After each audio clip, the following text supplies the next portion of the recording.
Hey everybody, Icy Cat here. Today we have some new information to talk about. We have potential leaks regarding what 2 of the 3 operators for next season might look like. Let's take a look next.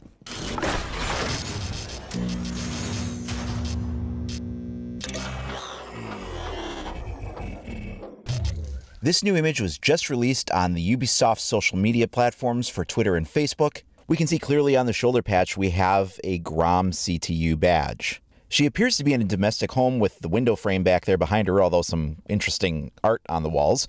But you can also see in her hand is a pocket watch. You can also see at the top of the screen there in Polish a line of text that translates to, "Your decisions will determine the rest of your life." At face value, it's really hard to know what to make of this. However, late last night, a couple of unsubstantiated leaks had come out on 4chan. When you put those together with this image, it makes more sense, and I'm going to explain why. And we're going to get back to how all of these images tie together in a minute, but first let's talk about these leaked images.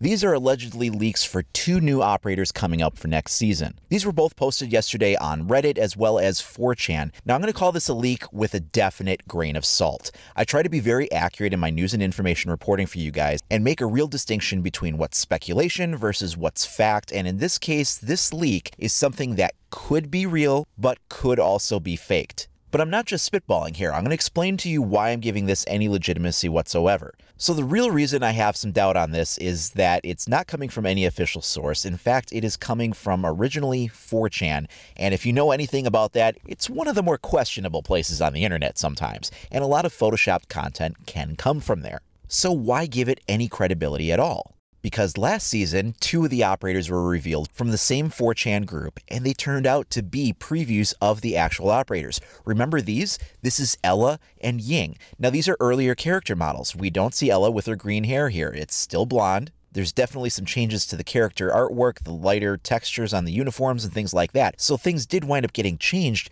but those did become the operators that we wound up seeing for Ela and Ying. So these were accurate leaks. There's also one other reason. This is allegedly the Polish attacker. Now, the first thing that's going to throw everybody off is that it's another female operator. But wait a minute, we already have a female operator for the Polish Grom CTU in the form of Ela. Both operators released for the same CTU are females? What's going on there? Well, some digging into the game files reveals that there are some character lines of dialogue that Ela says that haven't been put into the game yet because there isn't the matching character for her to interact with. Let's take a listen and see what those are. Doesn't suit you! Family life is slowing you down? How you like me now? I can protect my own now, Zoe. I'm all grown up now! I'm not a little girl anymore. Okay, so right there you can tell some interesting things. It seems like there's a very personal kind of connection being made here. This is somebody Ela is speaking to that she knows really well, and there's a lot of family references here. In addition, she references in the one clip someone named Zoe. That could be a short nickname for something, or it could be a variation of Zoe, or we're not really sure, but she does say somebody by name there. Also, if you look into the character bio, she does have family members that have served in Grom before, most notably her father. So there's a lot of speculation right now that this could be Ela's older sister. So you can kind of see what we have going on here when you put these images together with the first image that Ubisoft just released earlier today. This does seem to corroborate the leaked 4chan images, which suggest a family connection along with the voice files that are found in the game.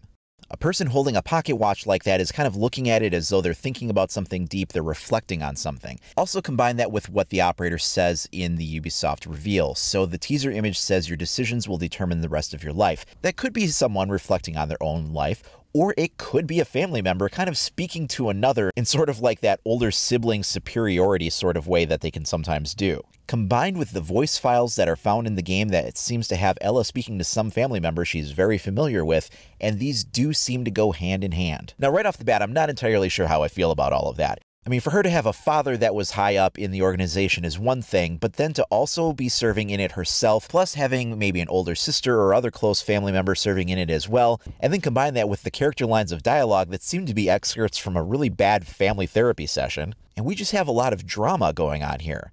This season has felt a little bit contrived with some of the links to these. I understand what they're trying to do. They're trying to create a little bit more of a sense of deeper story and connection between the various operators. So for instance, before we met Mira, she built Tachanka's shield and helped him out on that. Ying and Echo were in a previous relationship. Ash is getting into catfights with all kinds of operators. And now we have this dysfunctional family struggle going on. Depth in character story is a good thing, but all the interpersonal relationships between operators, most of them dysfunctional to some degree or another, just feels a little bit forced. Alright, so let's take a look at this other operator. This is apparently one of the South Korean operators. We don't know if it's an attacker or a defender. Again, another female model. You'll notice on the side of the hat there, you can see 707, which would be a reference to the 707th Brigade in the South Korean counterterrorism unit. Looking that up on Wikipedia, the 707th is a unit comprised of approximately 200 men and women. In fact, they have a section of that unit which is all female, mostly used for undercover operations, bodyguard work, things of a little bit more clandestine nature. And while there is a lot of room to question whether or not this many female operators are actually legitimately in some of these CTUs, at least in the case of the 707th, they are definitely a part of it in their real-world counterparts. Furthermore, going for this more blending into their environment, being, kind of bodyguards or used for urban operations, things like that, may explain why this character model looks a little bit like a hipster coming out of a Starbucks.